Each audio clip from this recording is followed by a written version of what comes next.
Hello friends, natural life with Bharti blog में आप सभी का स्वागत है। आप सभी का वेलकम है।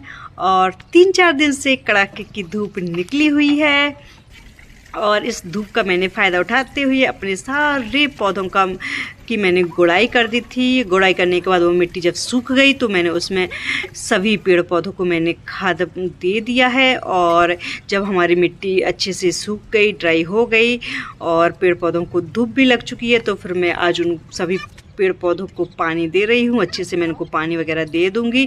और खैर मैं ज़्यादा पानी नहीं डालूँगी क्योंकि मौसम कभी भी बारिश हो सकती है। अगर रात में पता चले बारिश हो जाए, हम भी पानी दे दें तो प्लांट्स की रूट्स जो हमने खाद पानी इसमें डाला है वो सारा बाहर निकल जाएगा। और एक मेरे तरह का प्लांट है और इसकी एक जो बेल है वो खिंच गई थी कुछ काम करते हुए, तो उसकी कुछ पत्तियां वगैरह सूख गई हैं। खैर मुझे इस प्लांट से 4 आज तुरई हार्वेस्ट करने को मिली। और इस प्लांट को मैंने सितंबर अक्टूबर महीने में इसको बोया था और जब से ये चल रही है और जब तभी से मुझे फ्रूटिंग दे रही है। ये हार्वेस्टिंग मैं इसकी कर रही हूँ।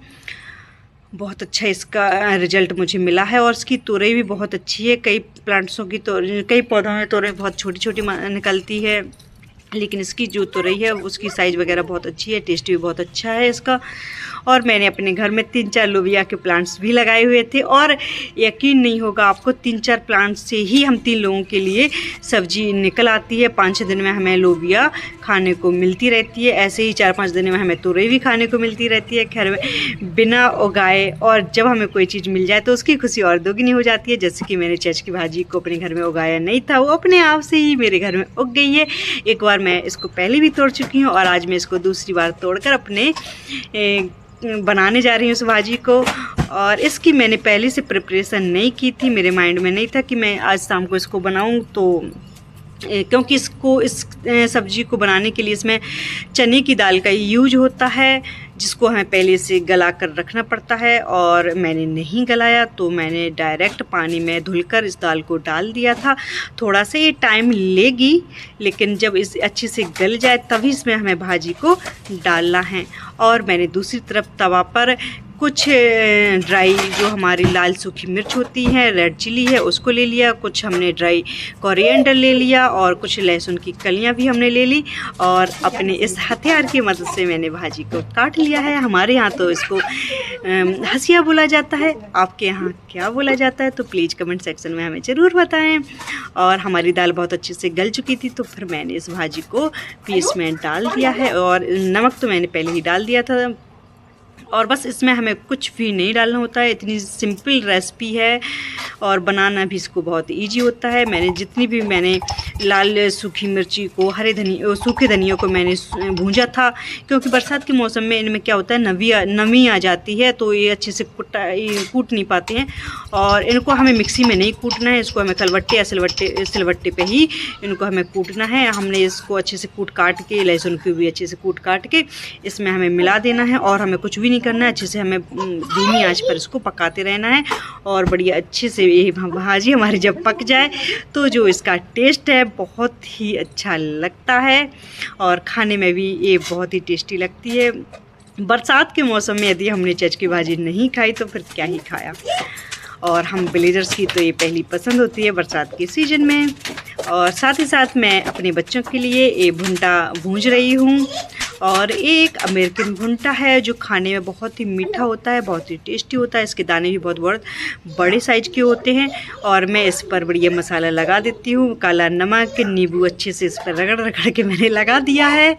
और अब मैं लेके जा रही हूँ अपने बच्चों के पास और मेरे बच्चे बहुत ही अच्छे से एंजॉय कर रहे हैं, दोनों ही भुंटे को खा रहे हैं। क्योंकि इसका जो दाना होता है बहुत बड़े साइज़ का होता है तो खाने में हमें ईजी होता है। और छोटा मेरा बेटा है, वो मेरी अपनी दीदी को देखकर सारी चीज़ों को ट्राई करता है, सारी चीज़ों को खाता है। और वो भी खाना सीख गया है, क्योंकि हमारे आसपास ना ही तो मार्केट है ना ही तो कुछ है कि बच्चे जाएं बाहर से चीज़ें खाएं। और मैं भी कोशिश करती हूँ बच्चों को घर का खिलाने की। और घर पे मैं बच्चों को बहुत अच्छी चीज़ें बना के खिलाती रहती हूँ, चाहे वो डिजर्ट हो, चाहे वो चटपटी चीज़ हो, चाहे वो कुछ भी हो। मैं अपने बच्चों को सारा कुछ घर पर बना कर देती हूँ और मेरे बच्चे शौक से खाते भी हैं।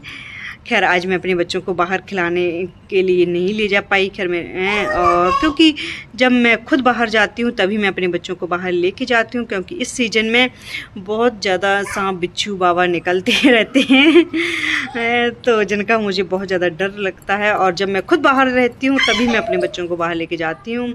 और खैर 8:30 का टाइम हो चुका है, मेरे हस्बैंड भी घर आ चुके हैं, उन्होंने हाथ मुँह धुल लिए हैं और मैं उनको भाजी दे रही हूँ, और जिसे देखकर वो बहुत ज़्यादा खुश हो गए हैं।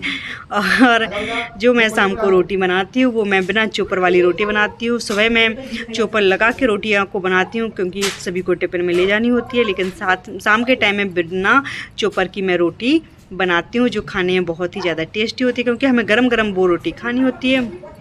तो इस तरीके से मेरे हस्बैंड ने, मेरे बच्चों ने खाने को एंजॉय किया, खाना बहुत अच्छे से उन लोगों ने खाया। और मैं फिर अपने किचन में बाकी का जितना मेरा काम था उसको मैंने फिनिश किया, और तकरीबन अब टाइम हो चुका है 9:20 का, और मैं अपने बैठ गई हूँ अगले मिशन पे।